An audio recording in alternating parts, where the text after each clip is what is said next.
Everyone, welcome back to my YouTube channel let's teach people में आप सभी का स्वागत है। My name is Renu Kakkar. बहुत सारे बच्चों ने अपनी फाइनल आंसर की जो है उससे आंसर की मैच कर ली होगी ओमर शीट से।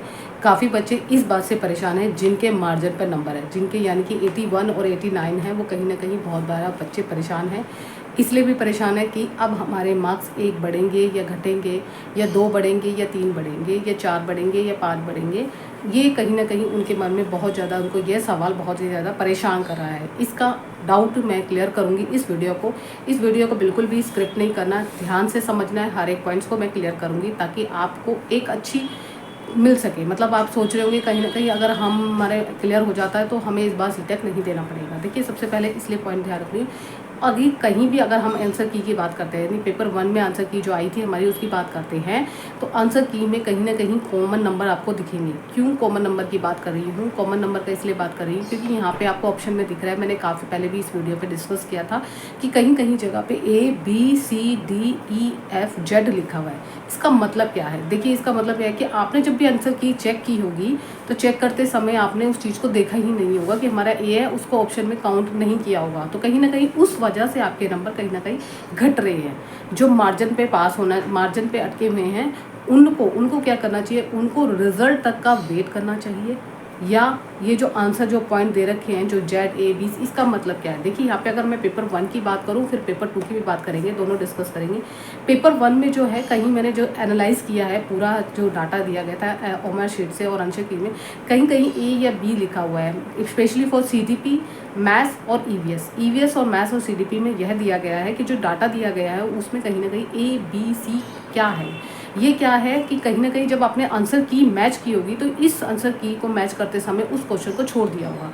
अभी उन्हें आपको डाउट है कि वो क्या दे रखा है, हमें इसके नंबर मिलेंगे या नहीं मिलेंगे, या कहीं ना कहीं इस बात को लेकर कहीं ना कहीं जितने भी सीटें कैंडिडेट्स हैं उनको कहीं ना कहीं दिमाग उनका परेशान है। इसके लिए क्या करना है, जो ABC का मतलब है वो एक कॉमन नंबर है। यानी कि अगर हम पेपर 1 की बात करें तो मैथ्स EVS में कहीं ABC कहीं ना कहीं बच्चों के जितने भी सेट आए थे उसमें लिखा हुआ है, तो आपको उसके नंबर मिलेंगे या नहीं मिलेंगे। अगर मैं उसका मतलब बताऊं तो उसमें नंबर मिलेंगे। वो कॉमन नंबर है कि 1 या 2 है, जितने भी लिखा होगा आपका, और उस क्वेश्चन को आपने अटैम्प्ट किया होगा तो आपको नंबर मिलेंगे ही मिलेंगे। क्योंकि उसमें कई बार होता है कि हमें ऑप्शन में जो दे रखा होता है हम लगा के कुछ आया है और आंसर कुछ और होता है उसका, तो उसके जो सबको कॉमन नंबर वो मिलते हैं। तो कॉमन नंबर 3 जो है, उस पेपर 1 की बात कर रही हूँ तो 3 कॉमन नंबर मिलेंगे ही मिलेंगे। कुछ क्वेश्चन की बात कर रही हूँ जहाँ पे लिखा हुआ था ABCDEFZ, ये फ्री के कॉमन नंबर हैं। और इसके बाद ये कॉमन नंबर मिलने से हो सकता है आपको रिजल्ट तक थोड़ा सा वेट करना होगा। रिजल्ट की बात करूँ तो रिजल्ट आपका 10 या 12 दिन में आपके पास आ जाएगा। और पेपर 2 की बात करें जिसमें SST बच्चों ने दिया था, तो SST में भी आपको कॉमन नंबर जो क्वेश्चन है, जो एक क्वेश्चन है जो आपको मार्क्स मिलेंगे कॉमन के। हो सकता है जब आपने पेपर चेक किया होगा कहीं ना कहीं कॉमन में वो क्वेश्चन अटैम्प्ट किया होगा, तो अटैम्प्ट करने के बाद जो क्वेश्चन आए थे, आंसर आए थे, उसमें आपने वो छोड़ दिया होगा, तो कहीं ना कहीं उस क्वेश्चन का आपको मार्क्स मिलेंगे, कहीं ना कहीं उसके मार्क्स आपको मिलेंगे। तो यानी कि आपको पेपर 1 और पेपर 2 जितने भी मार्जिन पर हैं, बॉर्डर पॉइंट पे मान लीजिए या बोनस पॉइंट की वेट कर रहे हैं, तो आपको इसके कॉमन नंबर अवश्य ही मिलेंगे। यानी पेपर 1 में 3 कॉमन नंबर और SST में पेपर 2 में 1 कॉमन नंबर आपको नंबर मिलेगा, सभी को ही मिलेगा।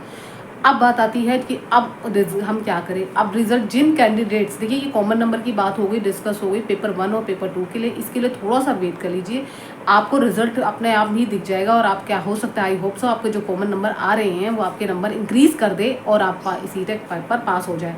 अब जिनके कॉमन नंबर नहीं हैं, जिन्होंने मार्जिन पे नहीं है, कुछ उससे बिलो मार्जिन पे, यानी कि 70 से नीचे मार्क्स है या 76 से नीचे मार्क्स है, देखिए 4 या 5 नंबर सडनली इतने नहीं बढ़ेंगे, आपके 1 या 2 नंबर या 3 नंबर बढ़ेंगे, जिसके कारण से जिनका सीटेक मार्जिन पे है वो पास हो सकते हैं, है ना, अगर रिजल्ट का वेट करें। जिन बच्चों का इनसे बिलो मार्क्स है, प्लीज़ अपना नेक्स्ट सीटेक, यानी कि नेक्स्ट सीटेक जो आ रहे हैं वो आपका दिसंबर में आ रहा है, उसके लिए प्रिपरेशन अभी से शुरू कर दीजिए। पेपर 1 की बात करूँ, मैथ्स और EVS ऐसा सब्जेक्ट है जहाँ पे आपको पेपर 1 में NCERT बुक्स को फॉलो करना है, यानी 1st to 5th क्लास की। और मैथ्स बेसिक मैथ्स आता है जिसमें आपको पेडालॉजी सेक्शन भी करना होता है, और पेडालॉजी सेक्शन के लिए आपको थोड़ा सा आपको लॉजिक लगाना है कि एज ए टीचर हम बच्चों के बारे में क्या क्या अच्छी चीज़ें देख सकते हैं, या हम उनको किस तरीके से टेलमेंट यूज़ कर सकते हैं, या कौन से मेथड यूज़ कर सकते हैं जिससे हम पढ़ाते हैं। ये कॉमन क्वेश्चन पूछे जाते हैं। इसके लिए इसके साथ ही साथ पेपर 2 की बात करें, एसएसटी आपको पता है 60 मार्क्स आते हैं, जिसमें से 40 मार्क्स आपका जो है आपका एनसीईआरटी बुक 6 to 8 यानी कि हिस्ट्री, ज्योग्राफी और आपका सिविक्स यानी पॉलिटी से क्वेश्चन आते हैं। और कहीं कहीं पॉलिटी में तो अब अब्जेंशन वाले क्वेश्चन, कर्म वाले क्वेश्चन प्लस आपके नेगेटिव यानी कि ये क्वेश्चन में ऑप्शन दे देंगे कि इन दोनों में से कौन सा सही है, ए सही है या बी गलत है, या बी सही है या डी सी गलत है। तो इस तरीके से क्वेश्चन देने के लिए आपको एससीईआरटी बुक्स डीपली पढ़ने की भाव होगा और कहीं ना कहीं गाइड की हेल्प लेकर और प्रीवियस पेपर करके आपने सफिशिएंट कर दिया कि हाँ मेरे को अभी एनसीईआरटी बुक्स नहीं पढ़नी है। तो ऐसा नहीं करना है, काफ़ी टाइम है आपके पास, अभी 6 मंथ का टाइम है। और नोटिफिकेशन आपका अगर हम बात करें तो अगस्त, नवंबर, अक्टूबर मंथ या सितंबर के बीच में आपका नोटिफिकेशन आ जाएगा। रिजल्ट आपका अगस्त के आसपास, मैंने पहले ही बोला था कि 1 से 5 या 5 से 9 या 9 के बीच में, यानी 1 से 9 अगस्त के बीच में आपका रिजल्ट भी आ जाएगा, श्योरिटी है। क्यों? क्योंकि प्रीवियस ईयर के अगर हम रिजल्ट को देखें तो उसके अकॉर्डिंग ही मैं आपको बता रही हूँ, एनालाइज करके तभी आपको मैं डिस्कस कर रही हूँ। क्योंकि जब तक आपको लगता है कि हमारे पास ऑथेंटिक प्रूफ ना हो तो आपको उस चीज़ को यकीन नहीं करेंगे। तो इसी बिहाफ पे बता रही हूँ। 10-15 दिन और वेट कर लीजिए, उनकी मुश्किल से 10 भी नहीं रह गए हैं। आपका नेक्स्ट वीक जो होता है वो अगस्त का स्टार्ट हो जाएगा, आज 29 है, नेक्स्ट वीक तक और वेट कर लीजिए, आपका रिजल्ट आ जाएगा आपके हाथ में। आपको क्लियर हो जाएगा कि मेरे जो मार्जिन पे पास हैं, जो मार्जिन पे बॉर्डर लाइन पर है वो पास हुए हैं या नहीं हुए हैं। मैं तो होप से कर रही हूँ, ऑल द बेस्ट। क्यों? क्योंकि आप 100% पास हो जाओगे। जो बच्चे टेंशन लेके हैं, बहुत ज़्यादा परेशान है, इसीलिए मैंने ये वीडियो बनाई ताकि आपकी परेशानी दूर हो। और जो दूसरे बच्चे हैं जो बॉर्डर लाइन पर नहीं है, उससे बिलो एवरेज मार्क्स है, तो प्लीज़ अपनी तैयारी सीटेक की, नेक्स्ट सीटेक की अभी से शुरू कर दीजिए। 6 मंथ है, आप मेरे चैनल से भी जुड़ सकते हैं या आप जिस भी चैनल से पढ़ना चाहते हैं जहां आपको लगता है कि 100% श्योर है तो वहां से पढ़ सकते हैं। और मैं क्लासेस स्टार्ट करूंगी रिजल्ट के बाद ही, मैंने आपको यह रिवील किया था, बार बार यही कह रही हूँ कि क्लासेस मैं स्टार्ट करूँगी।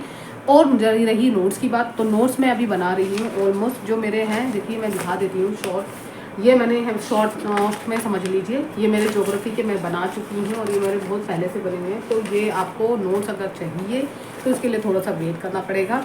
इसका मैं लिंक जो दूंगी सारा आपको मैं जो लिंक दूंगी डिस्क्रिप्शन में बता दूंगी। टेलीग्राम से ज्वाइन करके आपको व्हाट्सएप ग्रुप में जाना पड़ेगा और वहाँ से आपको ये नोट्स मिल सकते हैं।